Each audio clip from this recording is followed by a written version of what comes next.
Visakha airport police station పరిధిలో అంబేద్కర్ కాలనీకి చెందిన బంగారమ్మ ఉరఫ్ భవానీ హత్య కేసును 6 రోజుల్లోనే పోలీసులు ఛేదించారు. నగరంలోని కమిషనరేట్ కార్యాలయంలో ఏర్పాటు చేసిన మీడియా సమావేశంలో నిందితుడి వివరాలను డీసీపీ క్రైమ్ వెంకటరత్నం వెల్లడించారు. 5 రోజుల కిందట అంబేద్కర్ కాలనీలో నివాసం ఉంటున్న బంగారమ్మను సొంత మరిది దుర్గారావే హత్య చేశాడని చెప్పారు. తాగుడుకు బంగారమ్మను డబ్బులు బంగారం అడిగిన నిందితుడు ఆమె ఇవ్వకపోవడంతో ఊపిరి ఆడకుండా చేసి హత్య చేసినట్లు తేలిందని వెల్లడించారు. పెందుర్తి రైల్వే స్టేషన్ పరిధిలో నిందితుడిని పట్టుకున్నామని డీసీపీ తెలిపారు.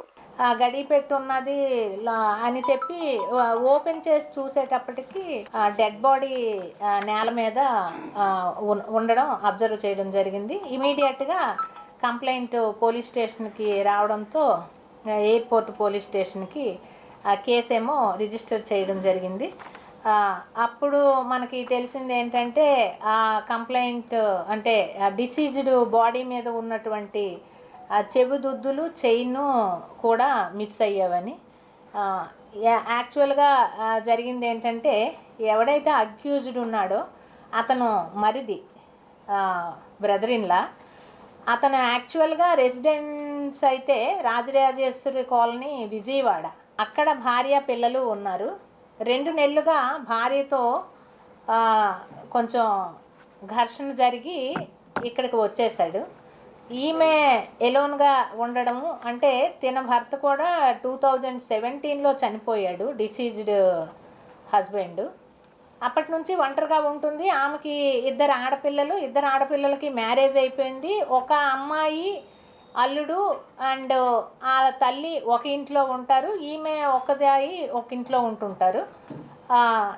అది తనతో గొడవ పెట్టుకొని భార్యతో గొడవ పెట్టుకొని 2 నెలల క్రితమేమో ఇక్కడికి అంబేద్కర్ కాలనీకి వచ్చేసాడు. వదిన దగ్గరే ఉంటున్నాడు. అప్పుడప్పుడు పనికి వెళ్ళడము వస్తుండడం చేస్తుండేవాడు. కానీ బాగా డ్రంకర్ అనమాట. వ్యసనాలు ఉన్నాయి. కానీ ఎక్కువగా తాగడానికి అలవాటు పడిపోయాడు. తన వ్యసనాల కోసం డబ్బులు అడిగాడు, ఆమె ఇవ్వలేదు. బంగారమైనా ఇవ్వమనేసి కొంచెం గట్టిగా గొడవ జరిగింది ఇద్దరి మధ్య. దాన్ని కూడా ఆమె డినై చేయడంతో నైట్